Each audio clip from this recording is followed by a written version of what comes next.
What exactly is it that they do? Kick names, take ass. Yeah, that's right. So welcome back, true believers, to another episode of the Anti-Heroes Bar with No Name. In today's bar, we are ditching the alcohol, and we are going mocktail. We're going TikTok trendy today, and we're gonna make some mocktails, otherwise known as overpriced non-alcoholic drinks that you can get at your local bar or restaurant. But they don't have to be overpriced, because I will show you how to make a couple of them today, and we'll save you a few bucks, so you don't have to go out. You can just stay and make them at home. So these two non-alcoholic drinks I'm making today are gonna be perfect for the summer, I think. They have a little bit of bubbly, they're very refreshing, and they look really good. You know, you don't always have to put Kool-Aid mix in some lemonade, and which is a little extra effort. You too can make your very own restaurant quality mocktails. Taking a little time to batch the ingredients or make them fresh, the reward far outweighs the effort. Not the risk, because there's no risk in making mocktails, but the effort. It far outweighs the effort. So the two mocktails I have for you today are based on the adopted daughter of Thanos, the less beloved adopted daughter of Thanos, and the kicker of names and taker of asses herself. We're talking Nebula, and hers is Do Cyborgs Dream of Electric Lemonade, so appropriately named. So you can guess what that mocktail is based on. And then we have Mantis's, the empath. So let's get into a little backstory on Nebula and Mantis themselves.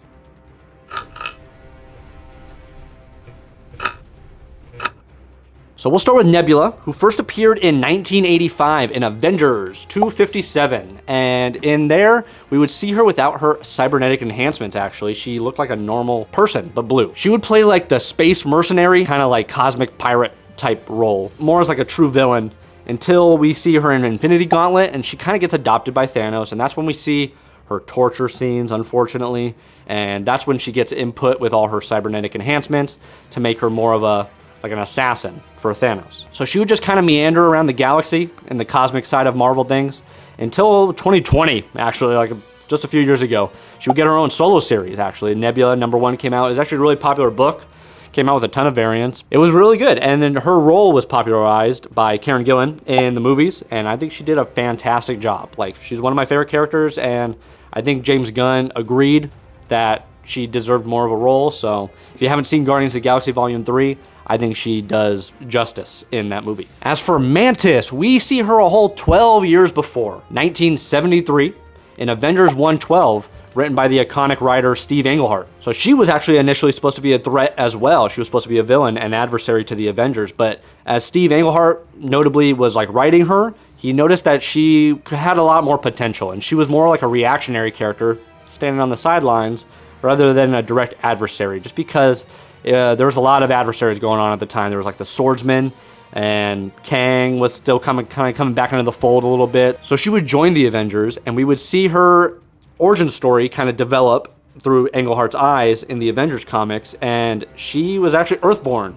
if you didn't know that. I know she doesn't look Earthborn because she was left in a Kree sect temple on Vietnam. She was born in Vietnam to German and Vietnamese parents, and then kind of like abducted by the Kree and turned into this like she evolved in this alien life form that has like telekinetic abilities, telepathic abilities, and she was like a very well-trained martial artist as well. So while she is an empath in the films and a telepath in the comics, doesn't matter. Thoughts, feelings, we're throwing them all out today, and we're churning her into a mocktail, as well as Nebula. So let's go over the ingredients, shall we? So Do Cyborgs Dream of Electric Lemonades is actually a pretty simple yet effective mocktail. So let's go over the ingredients for that one. So first we are going to use some of this beautiful blue/purple blueberry lavender tea. I forget, the Republica tea is the one that makes this one, and it has butterfly pea extract in it, which is what I was trying to go for. I really like the usage of butterfly pea extract in a lot of different cocktails. So we're gonna try it out with some mocktails today. So I batched a fresh ingredient for you guys today and for myself, but you don't have to if you don't want to.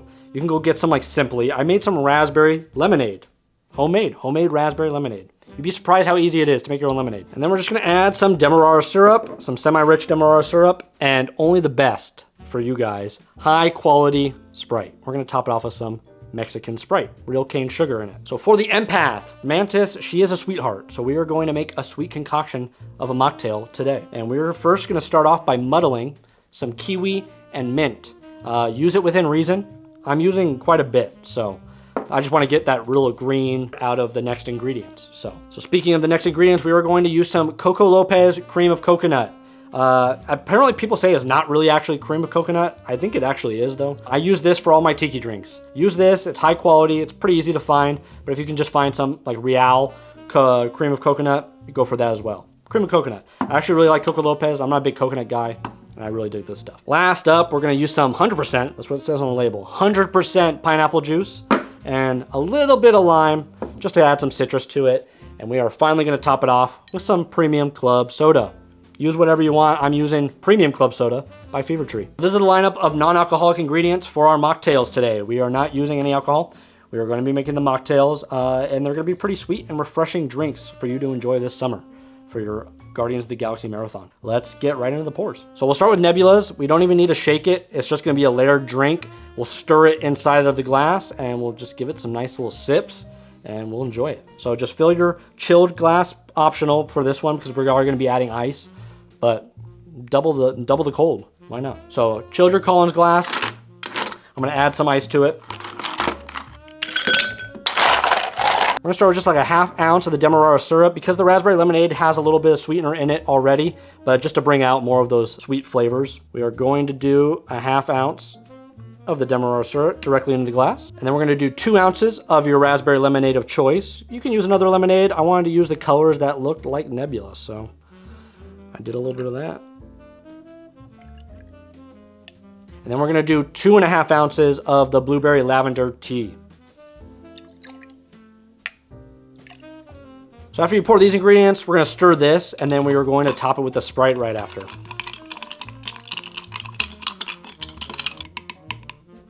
Grab your trusty lightsaber bottle opener, crack open that Sprite, and we're gonna top it off.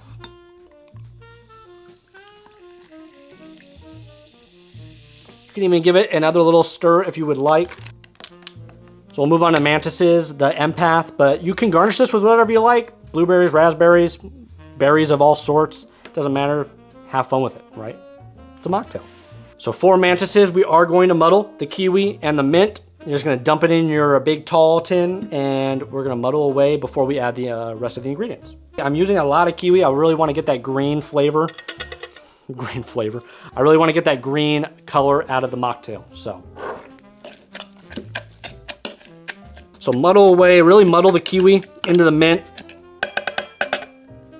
And then to that, we'll add our ½ ounce of lime juice. Freshly squeezed. Always squeeze your citrus, folks. Doesn't take too long. It adds a lot of whatever it adds. I don't know. And then next, we're going to be doing some pineapple juice. 100% pineapple juice. I just get these little cans of the Dole. They're really convenient. So then you're gonna crack open the top of your Coco Lopez cream of coconut, or if you're like me, you're gonna use a can opener, an electric one, because my little tab broke off. And then you're gonna get a little mix because it's gonna be a little chunky. You're gonna get a lot of the actual chunks of the coconut inside of there.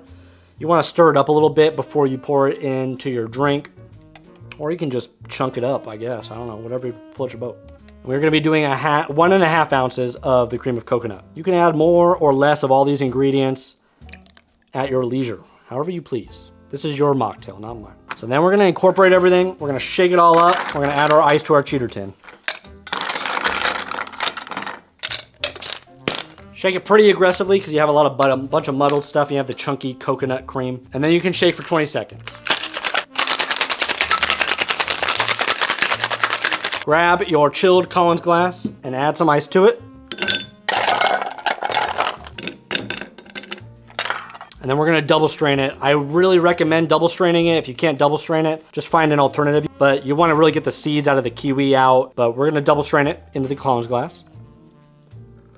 When something's pretty thick and it's getting caught in the double strain, I would just get something like a spoon and you kind of sieve it through. Sometimes the seeds and the chunky bits of certain muddled things, they kind of get caught. Take your time with it, be patient. So after you have successfully spent hours sieving your kiwi bits into this thing, make sure to muddle very good, all right, folks? Screw off your club soda. We're gonna top this bad boy. It is very green though, and it looks very milky. It's gonna be good. Ooh. See, it looks like an alien life form already. Give it a little stir if you want. Incorporate the soda water, add a little more for extra effect. And we will garnish this one with some mint, and then just garnish it with a couple kiwi slices inside.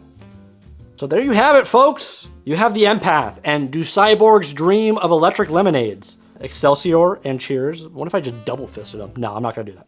We're gonna try Nebula's first.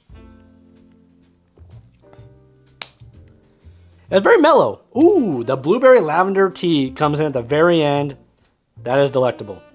That's the summer drink of the year. All right, folks, you heard it here first. And then I should probably get a straw for this, but you know what? I'm just gonna get all that fuzzy foam right up in my nostrils. This is the Empath, Mantis, the Empath. Ah, look at that, mustachio. Get your chamois towel. Wipe your dirty mouth. I love it. Those two are actually very delicious. I really do like this one. Is you don't get a whole lot of the coconut, which I'm a fan of because I'm not a big coconut guy. But the subtle coconut, the club soda, I like to add a little bit more of the pineapple juice. I think it'll bring out the kiwi a lot more. But let's give Stephanie a try. Which one do you want to try first? You want to try Mantis first? All right, get in there. Nice and foam. At least the foam won't get on your mustache. My mustache? Yeah, it won't get on your mustache. It's good. It's almost like a virgin mojito. I was just gonna say it tastes just like a mojito. Yeah, it's almost like a virgin coconut mojito. I really like that. Yeah, that's good. 2 summer drinks of the year, all right? And then next you're gonna try Do Cyborgs Dream of Electric Lemonades. I like that. 2 summer drinks of the year, folks. You heard it here first. Tea is really good. The tea comes in at the very end. That blueberry lavender tea. Republic of Tea, you did a very good job. I'm not sponsored. I could down this. Yeah, go ahead, down it. So like I said before, mocktails. We don't just do cocktails here at the Anti-Heroes Bar with No Name. I am open to doing mocktails. I actually you have to be more creative with mocktails, I feel like, because it's harder to use ingredients, and it's like there's so few. So you gotta get really creative. And I got creative with these, and I think it paid off. They're both very delectable, very good summer drinks for your Guardians Marathon, which I already mentioned. But you can also check out my Guardians Shooters, which are alcoholic, and Pack a Punch. So if you're looking for something a little more exciting, go check out that video in the Anti-Heroes Bar with No Name playlist. But other than that, I think we are all set. This has been another great episode of Anti-Heroes Bar with No Name. Be sure to leave a comment down below, characters you want to see. I think I'm done with the Guardians characters. I've done them all for the most part. But leave a comment down below with a character you want to see me turn into a cocktail or mocktail of your choosing. I will do my very, very, very best. All right? I have some in the lineup, and I'm excited to try some out.